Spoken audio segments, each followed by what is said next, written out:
Hello, hi! Aujourd'hui, je vous présente le Arma Typhon 2S. C'est le modèle d'entrée de gamme.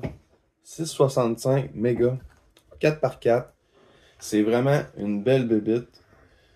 C'est le modèle d'entrée de gamme parce que il y a plusieurs modèles et se décline en plusieurs versions. On a la version Mega 665. De souvenir de mémoire, il y a la version 3S. Ensuite, il y a la version 6S. Et ensuite, la version professionnelle 6S Tuned, vraiment une machine de compétition. Aujourd'hui, on va s'en tenir à la version 1/8 2S convertible. On peut le convertir en 3S avec un petit module que je vais vous expliquer plus tard. Présentation esthétique pour commencer. Regardez comment c'est super. Il est vraiment beau. Tu vois la qualité de Arma, c'est tough, c'est super bon, ça a l'air robuste. C'est un modèle qui a commencé en 2014, si je me trompe pas. C'est un modèle qui a fait ses preuves. Les bobos ont été réglés au fil des années. C'est vraiment un modèle accompli, si on veut. Modèle d'entrée de gamme, 2S, convertible en 3S. Donc, je vais vous expliquer tout ça. Vous voyez l'intérieur avec les renforts, comme le Typhon Groom que je vous ai déjà présenté sur la chaîne. Vous voyez ça comme le petit frère. C'est la version Groom de la pleine grandeur ici. Super version, hein? Ça c'est le fun. Tu pars avec ça dans ton sac à dos, là. C'est génial. Avec un moteur 2S comme celui-ci, mais peut être converti en 3S aussi avec le moteur BLX. On va y voir à l'intérieur. Regardez ça, la qualité des composants. On a le fan d'origine, les lamelles de refroidissement du moteur d'origine. C'est super beau. Tout est bien placé. Le drive shaft dans le milieu central, super bien intégré, robuste. Il est important de savoir que le module qui existe, c'est le kit fait par Arma. Le moteur et la gestion ESC ici, est vendu en kit 3S brushless qui peut s'adapter plug and play dans le 2S. Par contre, on ne pourra pas passer de 2S à un 6S. Il va falloir beaucoup de modifications, surtout au niveau de l'arbre de transmission ici. Et surtout beaucoup de composantes à insérer au niveau de l'ESC, de la servo-direction. Ça va être une grosse ouvrage, là. Si vous prévoyez acheter un 6S, achetez un 6S au départ. Mais la version de base, au prix qu'elle est offerte, je vous conseille de acheter un 2S de base. On s'amuse, on s'amuse, on s'amuse. Un moment donné, on se tanne ou bien on brûle le moteur, ça peut arriver. On switch en 3S. C'est génial. En plus, ça va vous apprendre à travailler votre bolide, l'ouvrir, comprendre comment il est fait. C'est vraiment une belle machine à travailler. Regardez comment tout est bien placé. La qualité Arma, la robustesse inégalée. On a le compétiteur chez Traxxas, qui est souvent référé au Rustler que vous voyez ici. Le Rustler qui est une version 1/10 à comparer du Typhon qui est une version 1/8. Bon, on voit clairement l'empattement n'est pas le même. La largeur par contre se ressemble beaucoup. Je te dirais que c'est une version quasiment la même largeur. C'est un rival de taille pour Arma, le Rustler. Revenons à Arma. Souvent, dans le passé, on a eu des problèmes au niveau de l'engrenage de différentiel arrière qui avait des tendances à s'user. Il fallait chimer avec un washer. Ça a été réglé, a priori. Ça a été réglé. Aussi, un autre chimage qu'on a eu besoin de faire au niveau du moteur.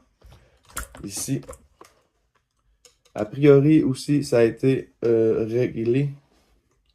On est vraiment sur la version finale, mais il y aura toujours des upgrades par le fabricant. C'est comme les voitures, hein, ça s'adapte toujours pour s'améliorer. Ici, on n'a aucune direction assistée. Ce qui peut différencier du Rustler de chez Traxxas, qu'on a une direction assistée électronique, on a des Link Kits, on a beaucoup de composantes électroniques avec le Traxxas Link qu'on peut ajuster. Ici, c'est de la performance brute. C'est de la performance brute sortie de la boîte. Aucune aide à la conduite, aucun système, peu importe lequel. C'est vraiment la Dodge Viper des bashers. Surprenez-vous pas si vous vous procurez ce modèle. Si vous voyez les roues qui sont... On appelle ça le pincement des roues. Le pincement est vers l'extérieur.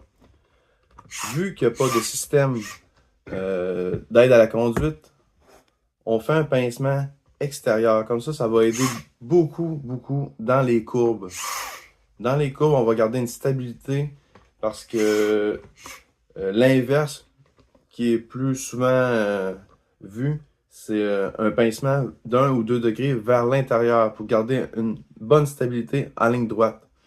Celui-ci, vu qu'il n'y a aucun stabilisateur électronique, on a préféré faire un pincement extérieur d'1 ou 2 degrés pour donner une meilleure activité et une meilleure tenue de route en conduite en courbe. Le derrière ici, pincement vers l'intérieur, comme d'habitude, les roues arrière. C'est vraiment une belle machine. Il existe toutes les sortes d'upgrades, que ce soit pour les suspensions, pour les pièces en aluminium. C'est tout conçu pour augmenter la durabilité, la puissance. Je vous dirais que tel qui est sorti de la boîte est très bon aussi, là. On a une suspension en plastique. Peut-être, j'aurais aimé peut-être une suspension avec des manchons en aluminium. Mais bon, en plastique, sont de très bonne qualité. Apparemment, à l'œil, ça semble très bien. Chez Arma, on n'est jamais déçu, là. Arma, c'est vraiment un signe de qualité. Reste à vérifier le WT de l'huile dedans, tout dépendant de ce que vous faites. Pareil pour les différentiels avant et arrière. De bien savoir qu'est-ce qu'on fait, où qu'on va, sur quel type de piste qu'on roule pour bien calibrer notre conduite. Je crois d'origine c'est 3000 en avant et 3000 en arrière. L'huile silicone des différentiels, je suggérerais de mettre un peu plus lourd en avant et rester à 3000 en arrière. Mais c'est mon humble opinion. Petite astuce, upgrade peut-être nécessaire. L'avant ici, on a un léger bumper. Un léger bumper qui ne vient pas protéger les suspensions. Alors au skatepark, premier module, un coin de module, un poteau. On vient rentrer dedans, on abîme les suspensions, c'est fini, la journée est finie, on s'en va à la maison. Je parle par expérience, ça m'est déjà arrivé sur mon groom. J'ai été au skatepark, ça a duré à peu près 12-13 minutes. Je suis rentré dans un coin de module, suspension, capote, fini. C'est plate, c'est triste même. On retourne à la maison, on a toutes ces batteries pleines dans le char. On a joué 12 minutes, mais ça s'est terminé. Alors, petit upgrade qui serait vraiment intéressant de mettre, ça serait un bumper plus long. Il existe sur Amazon, fouillez, cherchez, vous allez tout trouver.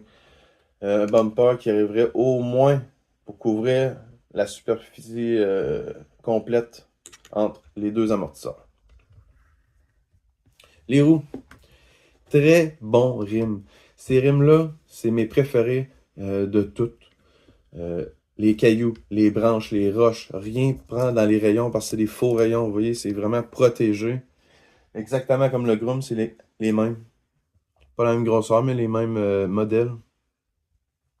J'adore ces roues. Il existe plusieurs versions de remplacement sur Amazon. C'est sûr que c'est un remplacement. Le prix des sont pas donnés. Ceux de remplacement ne seront jamais comme ça, mais eux autres, très bonne performance qu'ils offrent. Autre upgrade peut-être nécessaire serait les axes ici. Les axes de roue. Malgré qu'Arma, c'est très solide, c'est très fort, très précis. Mais on voit ici les axes intérieurs. Il y a probablement moyen des upgrader en aluminium. Ça donnerait beaucoup plus de précision. Parce que vous voyez au repos, là, c'est sûr que ça va venir avec un lousse plus évident à la longue. À force de jumper, faire des courbes serrées, ça va avoir tendance à prendre un lousse. Mais c'est très bon au départ, comme ça, au prix qu'ils offrent le produit. Mais à considérer, petit upgrade, ce qui serait le fun, les axes de roue ici en aluminium. Overall, très belle machine. Je vous dirais que si vous êtes débutant, si vous pensez vous lancer là-dedans, c'est une machine qu'on commence avec ça. On s'amuse, on joue, on apprend à travailler la machine, on apprend à la démonter, savoir comment c'est fait. Ensuite, on passe à un stade supérieur, on la met en 3S. Le kit de 3S s'appelle le Arma Boost, je crois. C'est 280, je l'ai vu à 280$. D'après moi, à 300$, il est chez vous à porte. C'est une option à considérer. Parce que le 3S, c'est vraiment le fun. Malgré que le 2S, ici, avec le moteur broché, est très bon aussi, là. C'est une puissance brute sortie de la boîte, cette arme-là, là. Pour le derrière, j'ai rien à dire. L'aileron immense.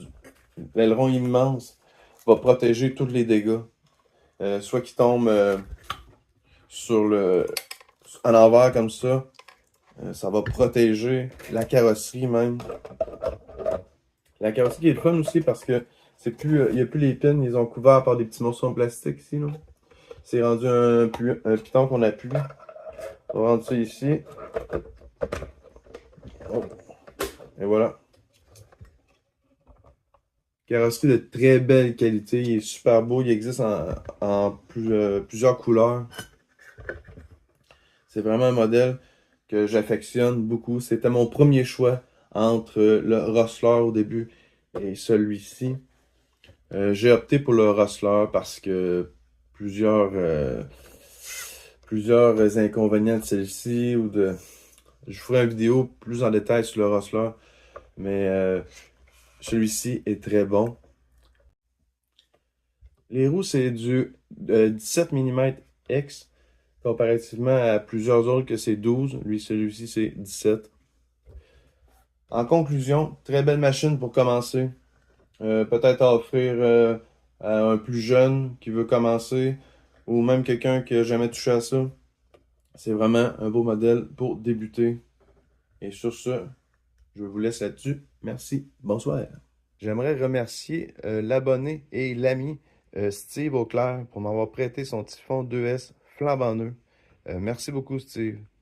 Et si vous voudrez que je fasse une présentation de votre bolide, n'hésitez pas à me contacter, ça me fera un plaisir. Sur ce, ciao!